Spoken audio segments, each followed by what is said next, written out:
YouTuber Raavan ఇప్పటికే Nellore central జైల్లో ఉన్నారు. ఆయనకి గన్నవరం కోర్టు రిమాండ్ విధించడంతో యూఏపీఏ సహా వివిధ అభియోగాలతో ఆయన జైలుకు తరలి వెళ్లాల్సి వచ్చింది. అయితే అదే సమయంలో రావణ్తో పాటుగా ఆయన భార్యను కూడా వేధించే ప్రయత్నంలో ఉన్నారా అనే అనుమానం కలుగుతోంది. తాజాగా ఈరోజు ఉదయం 11 గంటల ప్రాంతంలో రావణ్ భార్యను హైదరాబాద్లో పోలీసులమని చెప్పి కొందరు ఇంటి నుంచి అపహరించినట్టుగా చెప్తున్నారు. ఆమె ఇంట్లో 7 ఏళ్ల చిన్నారితో కలిసి ఉండగా గన్నవరం నుంచి వచ్చిన పోలీసులుగా చెబుతూ కొంతమంది మఫ్టీలో ఆమెను తరలించుకెళ్ళినట్టుగా సమాచారం. అయితే అమీర్పూర్లో సీఐ ఉన్నారని, గన్నవరం సీఐతో మాట్లాడాల్సి ఉందని, ఈ కేసు విచారణలో భాగంగా ఆయన కొంత సమాచారం కావాలని రావణ్ భార్యను తీసుకెళ్ళినట్టుగా చెప్తున్నారు. అయితే సాయంత్రం 6 గంటలవుతున్నా ఆమెకు సంబంధించినటువంటి సమాచారం కానీ, ఆమె ఎక్కడుందనేటువంటి విషయం కానీ, ఆమెను ఎప్పుడు విడిచిపెడతారనేటువంటి అంశం మీద కానీ పోలీసులు వివరణ ఇవ్వకపోవడంతో అనేక రకాలుగా కలకలం రేపుతోంది. ఇప్పటికే రావణ్ ఎపిసోడ్లో పోలీసుల తీరు మీద తీవ్రమైన విమర్శలు వస్తున్నాయి. ఆయన యూట్యూబ్లో డీసీఎంని తీవ్రంగా దూషించారు అన్న అభియోగాలతో తొలుత 4 స్టేషన్లో కేసు పెట్టారు.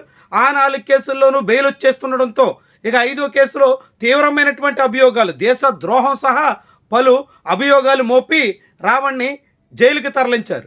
అయితే ఇప్పుడు కేవలం రావణ్నే మాత్రమే కాకుండా ఆయన ఇంట్లో వాళ్ళను కూడా వేధించే ప్రయత్నం చేస్తున్నటువంటి వైనమే తీవ్రమైనటువంటి కలకలం రేపుతోంది.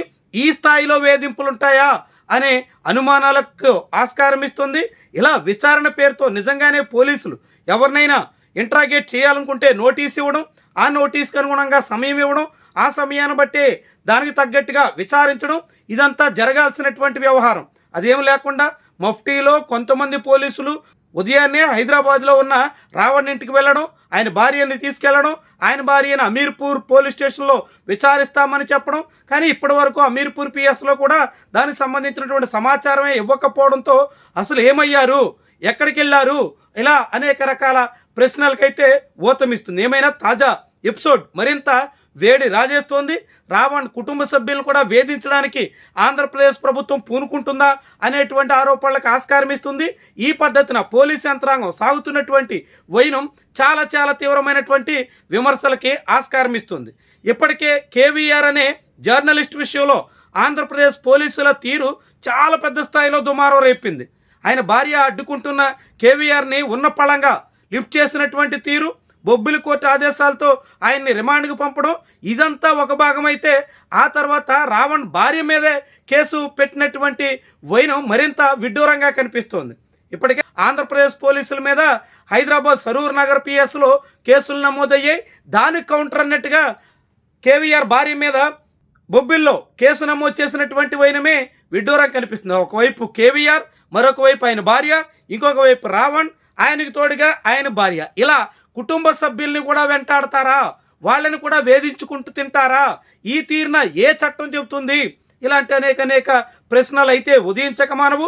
మొత్తంగా ఆంధ్రప్రదేశ్ పోలీసుల తీరు ఈరోజు గన్నవరం పోలీసులు అని చెప్పి రావణ్ ఇంటి దగ్గర ఆయన భార్యను లిఫ్ట్ చేసినటువంటి వైనం చాలా పెద్ద స్థాయిలో కలకలమైతే రేపుతోంది. ఇప్పటి వరకు ఎక్కడున్నారనేటువంటి సమాచారం కూడా తెలియజేయకపోవడం మరిన్ని అనుమానాలకు ఆస్కారం ఇస్తుంది.